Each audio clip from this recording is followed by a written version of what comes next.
They purposely sat at the table that was right next to mine. So at that point, I knew it was on and poppin'. So I came up with a plan to get her back. No, screwing one of her ex-boyfriends was not enough. So I screwed another one. And I was also still hooking up with CJ at the time.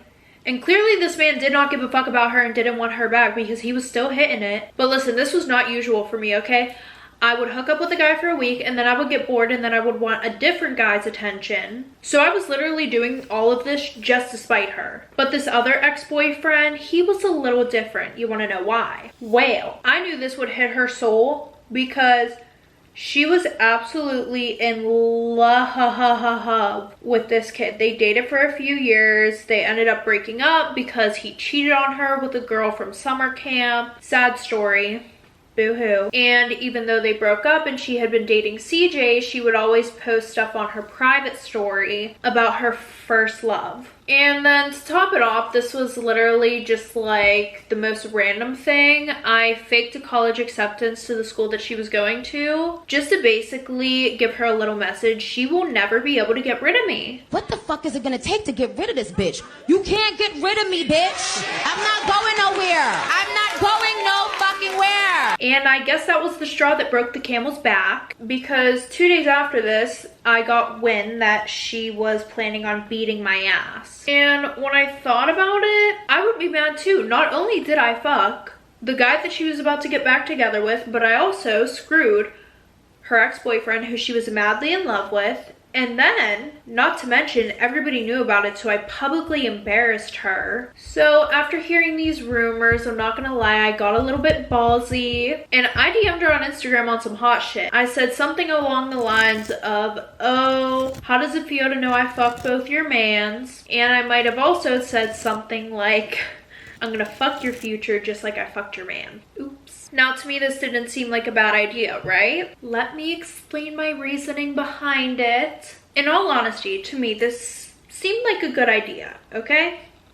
Because, one, I knew the only time I would see this bitch was during school. Two, I had never gotten my ass beat for doing this type of shit. And three, as much as I want to hate on this bitch, she had a lot more to lose than I did, and I'm not gonna lie, I really was not worth her time. She was going to a good ass college, she had great grades, she was doing sports and shit, she was involved in a bunch of community work, so I continued to live my life as I should. So we both pretty much went on about our lives. We would see each other in the hallway and we would just ignore each other. So fast forward, it's a month later and graduation is so close, bitch. I can taste that shit. And soon I won't have to worry about these basic ass bitches and I will be on a new playing field in college. I guess that's where I fucked up.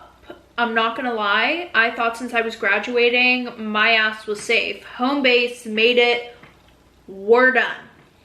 We are not done. Well, when I showed up to graduation, not only did I get my diploma, but I got a, quote, well-deserved ass beating. Let me back up a little bit. The girl who I was messing with a month ago, yeah, sis had some unfinished business with me. Like, she was out for blood. Mine, to be specific. So after I got my diploma, the plan was for my parents to leave right after, go to the restaurant where my family was waiting, and I was gonna stay after for a few minutes to take some pictures with some teachers. And my parents had just gave me my brand new car early for graduating, period.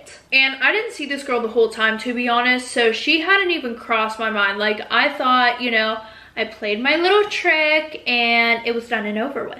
I thought wrong, bitch. So I took my pictures, did what I needed to do. I'm ready to leave and never step foot on that ground or property again, when all of a sudden I make eye contact with the girl that I was fucking with and her two sisters. It was like a three-way between our eyes. We all saw each other. I saw all of them at the same time and they were all just like looking at me. Whew.